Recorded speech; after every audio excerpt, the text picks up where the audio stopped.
My sister didn't just steal the biggest contract I'd ever built. She made my entire family believe I never deserved credit for it in the first place. When they closed ranks around her instead of asking a single honest question, I stopped trying to convince them otherwise. What I did after that, they're still living with the consequences. I'm Alec, 33 years old, licensed civil engineer, and for the better part of a decade I was the invisible backbone of my family's contracting company in Calgary. My father started the business 25 years ago out of a garage in Marlborough. Just a pickup truck, a used transit level, and enough stubbornness to survive his first Alberta winter on a job site. By the time I joined full-time after finishing my engineering degree at the U of C, we had 12 employees and a solid reputation in the residential market. Nothing flashy, but real. I want to be honest about something before I go any further. I love that company. I genuinely did. I turned down a better paying position at a downtown firm because I believed in what we were building together. I wanted to be part of something with roots. I showed up early and I stayed late, not because my father asked me to, but because I cared. That distinction matters a lot to me now. My sister Gemma is 3 years younger. She's always been the one who could walk into any room and make everyone feel like she was the most important person in it. Growing up, that trait was charming. As adults working in the same building, it became something else entirely. She joined the company after a year at SAIT in their business administration program. My father made her office manager and handed her a company credit card inside of 6 months. She'd never spent more than an hour on an actual job site. I'd been pulling 12-hour days in -20 weather since before she'd graduated, but that was just how things worked in our family. She was bright, she was warm, and she had always been my father's favorite, even if nobody in that house would have ever admitted it out loud. My mother is the kind of woman who describes every family conflict as a communication issue. She's not a bad person, but she has spent 30 years optimizing for peace at the surface level without ever caring much about what's rotting underneath it. My father runs on pride and avoidance. He's the sort of man who can look you dead in the eye while completely failing to see you. Growing up, I mistook that steadiness for strength. I know better now. The project that changed everything started with a cold call I made in January of 2022. I'd been following a mid-sized developer based out of Red Deer, who was quietly expanding their multifamily portfolio into Calgary's northeast. I tracked down their VP of development through LinkedIn, wrote a carefully researched introductory email, and spent the next 3 months building that relationship one meeting at a time. 5 Tim Hortons visits, 2 proper lunches, 1 site tour I organized on my own, on a Saturday in February, when it was -16, and nobody else from our company wanted to be outside. By September I had them genuinely interested in awarding us the general contracting role on a 48-unit townhouse development in Cornerstone. The contract value was just over $4 million. That would have been the single largest project in our company's history. I built the full preliminary scope, collected quotes from our subtrades, ran the risk analysis, and put together a 40-page proposal document that took me most of August to complete. I kept my father and Gemma informed every step of the way. Weekly updates, shared folders, the whole thing. I wasn't secretive about it. I thought we were a team. Gemma sat in on a couple of my progress calls with the client. I introduced her as our office manager. I didn't think twice about it. In early October I flew to Vancouver for a 3-day industry conference. I almost canceled. The project was in its final stages, and I didn't want to lose momentum on the relationship I'd spent 9 months building. But my father pushed me to go because there was a seminar on updated provincial building codes. He wanted me to bring information back on. So I went. I was in a session on Wednesday afternoon when a text came through from the VP of Development. It said, "Your team was great in today's meeting. Gemma's presentation really sealed it. We're ready to move forward." I read it 4 times. Then I stepped into the hallway and called him.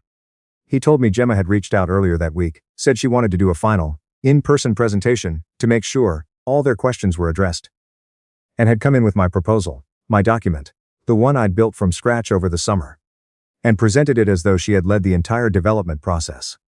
She never mentioned that I existed. I flew home a day early. When I walked into the office the next morning, Gemma was at her desk looking completely composed, answering emails, with both hands on the keyboard like nothing had happened. My father was on the phone in his office, laughing about something. Normal Thursday morning. I closed Gemma's door behind me and asked her directly what she had done. She said she was just helping close the deal. That I'd been away, the client needed reassurance, and she stepped in. She said I should be grateful because the contract was essentially signed. She said it with a small, patient smile, like I was the one being unreasonable. Grateful. She looked at me and said I should be grateful. I told her clearly, That was my project, my relationship, 9 months of my work. She had taken a document with my name on it and presented it to a client without telling them I existed. Her expression didn't move. She said, "The company got the contract. That's what matters." I went directly to my father. He already knew. She had called him the morning after her presentation, before I'd landed back in Calgary. He listened to me for maybe 4 minutes. Then he said, "Alec, you were away. She made sure we didn't lose the deal. I'm not sure what you want me to do about it." I told him his daughter had presented my work as her own, to a client I'd spent 9 months cultivating from scratch. I told him I wanted acknowledgement from the client that I had led the project, and I wanted Gemma redirected to a role that didn't involve client-facing work on contracts I was managing. "That was it," he said. "You're being territorial. This is a family business. There's no your work and her work." That sentence landed somewhere I wasn't expecting. Because until that moment, I actually believed he saw what I was doing. I thought he understood what it meant to build something. I realize now that I had confused his approval with his respect. They were never the same thing.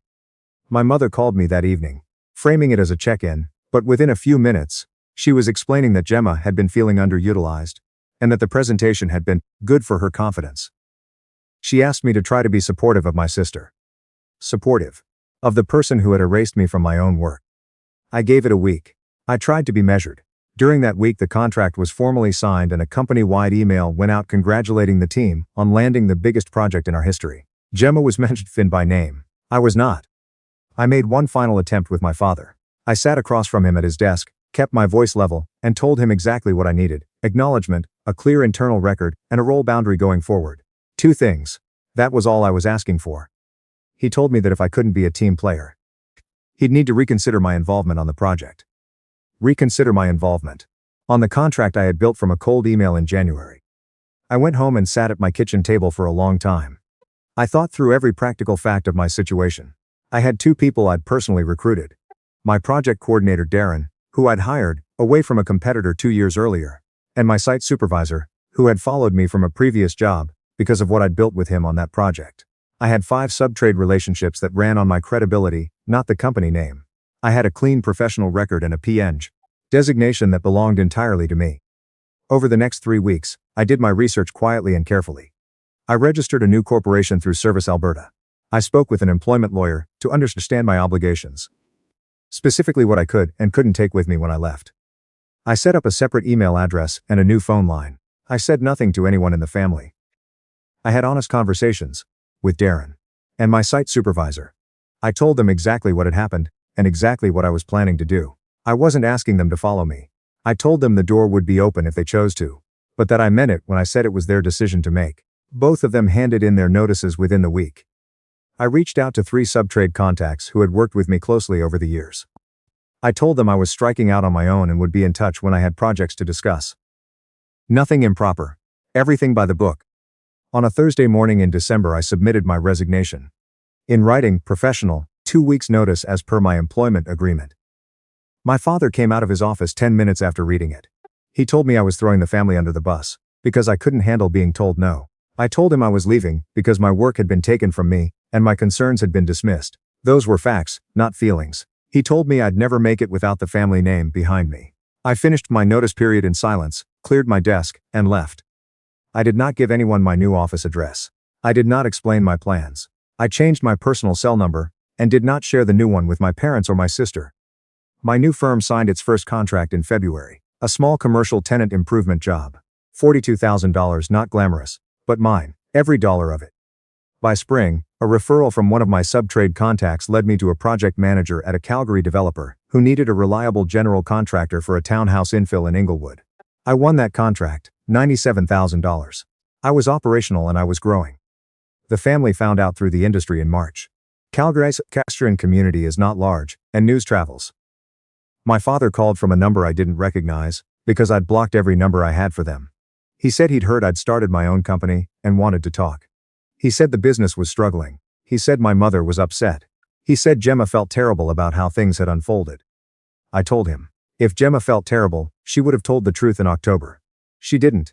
And when I asked you to acknowledge what happened, you told me I was being territorial. I've moved past it. I'd appreciate it if you let me. He said he was sorry things had escalated the way they did. Not sorry for what actually happened. Sorry for the escalation. The distinction was not lost on me. Over the next several months, calls came from different numbers. My mother's voice. Then my sister's. My mother cried and told me my father wasn't sleeping, that the project had run into problems, that the company had needed to let people go. My sister called once and said she'd started seeing a therapist and wanted to apologize properly. I didn't answer. I sent her a text. I'm glad you're getting support. I need distance. Please respect that.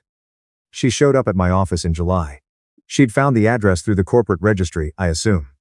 She stood in the front area looking genuinely smaller than I'd ever seen her, and I will admit I felt something in that moment. Not warmth, exactly. More like the recognition that this was a real person in real pain. That didn't change what she'd done. I came out and told her she had 5 minutes. She cried. She said she'd panicked, that she'd been feeling invisible inside the company, that she'd acted impulsively and hadn't thought through what she was taking from me. She said she'd eventually told our father the full truth in June. Her version, not mine. I asked her what he'd said when she did. She was quiet for a moment. Then, he said he wished you'd handled it better. That was the most clarifying thing anyone in my family had ever said to me. My father's response to learning his daughter had stolen from his son was that the son should have handled it better. Everything I needed to know about where I stood in that family was those six words. I thanked her for coming. I told her the distance was still something I needed. I asked her to leave, and she did. My father came to my office in September, unannounced, dressed like he used to dress, for client meetings. He looked older. He told me the townhouse project had stalled, because the developer had wanted me involved as the lead engineer.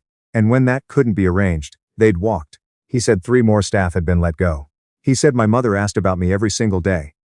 I said, I'm not coming back. I'm not interested in what the company needs right now. I genuinely hope you find a way through it, but that's not mine to solve. He said, you're punishing us. I said, I'm protecting myself. Those aren't the same thing. He said I was throwing away 25 years of family over one mistake. I said, it wasn't one mistake. It was a decision, Gemma, made with full knowledge of what she was taking from me. And when I came to you for basic acknowledgement of that, you told me I was being difficult. That's the part I can't get past. Not what she did, but that you made me feel like the problem for objecting to it. He didn't have anything to say to that. I told him I wasn't looking for family dinners or holiday reconciliations. I wasn't in a place where I could offer that, and I didn't know if I ever would be. I told him I wished him well, and I meant it, but the conversation was finished. He left. But I blocked every number I had for all of them after that. My lawyer had already advised me to document everything related to my intellectual property and client relationships as a precaution. I followed that advice. Nothing dramatic. Just sensible. That was 14 months ago. My company currently has 4 employees. We've completed 13 projects. Last month I signed a letter of intent on a 60-unit residential development in Northeast Calgary. The largest contract I have ever signed. I built that relationship the same way I built the first one. One careful email, one honest meeting at a time, entirely on my own. I'm not telling this story to make anyone feel sorry for me. I got exactly what I built, which is the point. The moment I stopped redirecting my energy toward people who had made it abundantly clear that my needs were secondary to their comfort, I had more of that energy than I knew what to do with. My family could have kept me in their lives. It would have taken nothing more than someone saying, yes, that was wrong and we understand why you're not okay with it. That's all. I wasn't asking for dramatic gestures. I was asking to be treated like some telling the truth too. They decided that was too high a price. That was their choice, and the life I have now, built entirely without them, is mine.